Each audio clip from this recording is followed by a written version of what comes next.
Good morning student, Sanjeev बनवाल again probability के कुछ नए क्वेश्चन के साथ कुछ नए टॉपिक्स के साथ। आप स्क्रीन पे क्वेश्चन नंबर 20 देख सकते हैं।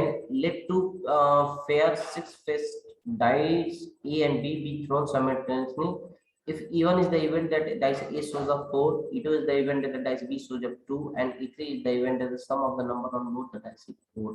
Then which of the following statements is not true? E1, E2 and E3 are independent. B, E1 and E2 are independent. C, E2 and E3 are independent. D, E1 and E3 are independent. अब इस question को करने के लिए हमें पहले E1, E2, E3 लिखना पड़ेगा, फिर उनकी प्रोबेबिलिटी निकालनी पड़ेगी। और E1, E2, E3 इंडिपेंडेंट तब होंगे जब P E1 intersection E2 intersection E3 is equal to P1 into P2 into P3 हो। P E3 होना चाहिए, P E1 into P E2 into P E3 होना चाहिए। पहला हमारा जो इवेंट है, जो कि दो six face dice A and B क्या है, थ्रोन साइमल्टेनियसली होते हैं। E1 is the event dice A shows a 4। अब E1 क्या बोलता है कि डाइस ए 4 दिखाएगा, तो 4 के साथ क्या हो सकता है, 1 भी हो सकता है, 4 के साथ 2 भी हो सकता है। ठीक है, डाइस ए की बात कर रहा है, ए और बी की। तो ए को हम पहले लिखते हैं, तो अगर बी को बाद में लिखते हैं तो 4 के साथ 1 हो सकता है, 4 के साथ 2 हो सकता है, 4 के साथ 3 हो सकता है, 4 के साथ 4 हो सकता है, 4 के साथ 5 हो, 4 के साथ 6। तो यानी कि जो E1 के जो नंबर ऑफ सैंपल स्पेस होंगे कितने होंगे, 6 होंगे सैंपल पॉइंट्स होंगे, और टोटल सैंपल पॉइंट 6 × 6 36 होंगे। ठीक है। E2 is the event that dash B shows up to। अब E2 इवेंट बोला है B shows up to होगा, यानी B को हमने फिक्स कर दिया 2 पे, बाकी सबको 6 टाइम मिल जाए। इसका भी नंबर ऑफ वो सैंपल पॉइंट जो इसमें हो जाएंगे B में वो 6 हो जाएंगे। और E3 is the event that sum of the number of both dice is odd।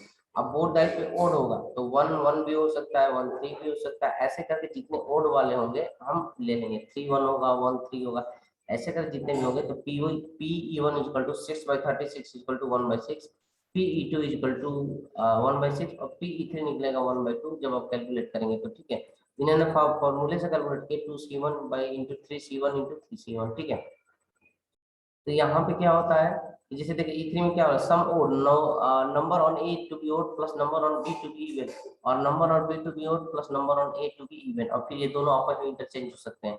ठीक है, तो 3 इवन है और 3 ऑड है, तो या तो ए पे इवन हो और बी पे ऑड हो, या ए पे ऑड हो तो बी पे इवन हो। ठीक है, ऐसे करके दोनों को हम सॉल्व करेंगे। तो 2C1 into 3C1 3C1 divided by 6 into 6 1/2। अब लिख के भी कर सकते हैं, ऐसे भी कर सकते हैं। अब P1 इंटरसेक्शन P2, अगर E1 E2 इंडिपेंडेंट हो, अब इसमें और भी ऑप्शन दिए हैं, तो P1 intersection into P1 into P2 होना चाहिए। ठीक है, तो इसमें आप देखेंगे P1 इंटरसेक्शन P2 जब हम कैलकुलेट करेंगे तो P1 और इंटू P2 के बराबर है। उसके बाद जो है ऐसे करके P1 intersection E3 is equal to P1 into P3 और P2 intersection E3 P2 into P3। ठीक है, तो इसके लिए कहाँ से है, बेसिकली क्या है, E1 E2 का तो मल्टीप्लिकेशन कर देंगे, 1/6 इन 1/36 हो जाएगा। लेकिन ये इंटरसेक्शन पॉइंट इनका कहाँ से लाएंगे, तब पता चलेगा, क्योंकि E1 इंटरसेक्शन E2 का मतलब क्या है, E1 क्या करता है, डाइस A सोर्स 4 होता है और डाइस B सोर्स 2 होता है। ठीक है, तो E1 इंटरसेक्शन E2 का मतलब ये हुआ दोनों को जो है वो सेटिस्फाई करेगा।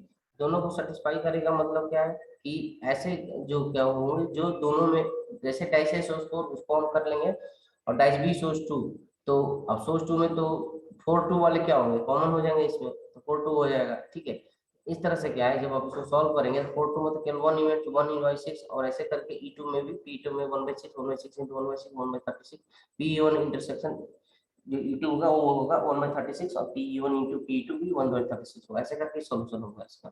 ठीक है, यानी कि events are independent, A option true होगा।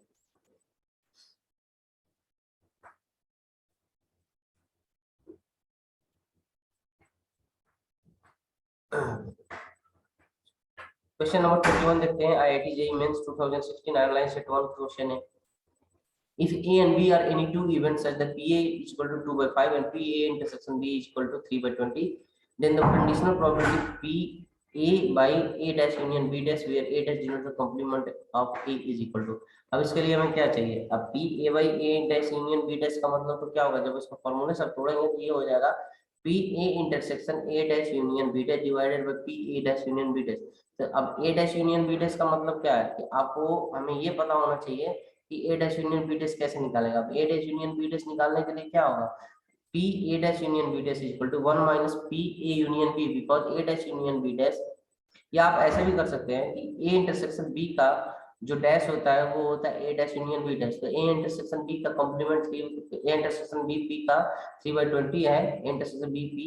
तो उसके बाद A dash union B dash क्या होगा, इसका 1 माइनस कर देंगे तो ये इसकी प्रोबेबिलिटी आ जाएगी। बाकी एक ही आप पता है यूज करके आप इसको सॉल्व कर सकते हैं। ठीक है,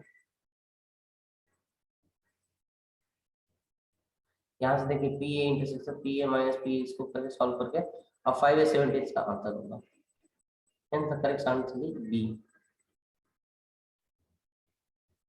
इस तरह से प्रोबेबिलिटी के क्वेश्चन बहुत कठिन नहीं होते, लेकिन चूंकि क्या है कि अगर हमें इसका प्रैक्टिस ना हो तो ये हमें कठिन लगने लगता है। ठीक है, जैसे एक क्वेश्चन ये let E to C denote the complement of even A, let E of G be pairwise independent event with P G greater than 0 and P E intersection F intersection G is equal to 0, then P P complement intersection F complement given G equals to। इसमें भी वही हो जाएगा, P intersection F intersection G 0 के equal है, P G greater than 0 है। ठीक है, अब P E C E complement intersection F complement given G equal to इन दोनों का intersection divided by P of G। ठीक है, अब इसको वेन डायग्राम से अगर आप सॉल्व करेंगे तो देखिए यहाँ पे P इंटरसेक्शन ये इक्वल होगा PG minus PG intersection E minus PG intersection F plus P intersection F intersection G। आप उसको उस फॉर्मूले से भी यूज कर सकते हैं। ठीक है, अगर आप वेन डायग्राम से करेंगे तो सबसे सिंपल होगा, इन दोनों का इंटरसेक्शन निकाल के इसका इंटरसेक्शन जी के साथ करेंगे तो ये आपका इवेंट आएगा। अब P G intersection E P G minus P G P E. ठीक है, तो ये पेयर वाइज इंडिपेंडेंट है तो पी जी इंटू पी हो जाएगा और पी ई इंटरसेक्शन भी। ठीक है, तो यहाँ पे ये P G into P F हो जाएगा और ये क्या हो जाएगा P E intersection F intersection G. ये दिया हुआ 0 है, जिसको 0 रख देंगे। तो इसके बाद जब इसको सॉल्व करेंगे तो ये हो जाएगा 1 minus P F P complement of P minus P of F, ये इसका सॉल्यूशन होगा। ठीक है, P complement of P C minus P F, ये इसका आंसर होगा। Answer C will be the right answer. तो मैं आशा करता हूँ कि वीडियो आपको समझ में आया होगा। अगर समझ में आएगा प्लीज इसको लाइक करें, शेयर करें और ज्यादा से ज्यादा तक स्टूडेंट तक पहुंचाए और ताकि वो भी इससे बेनिफिशियरी हो सके। Thank you, good day.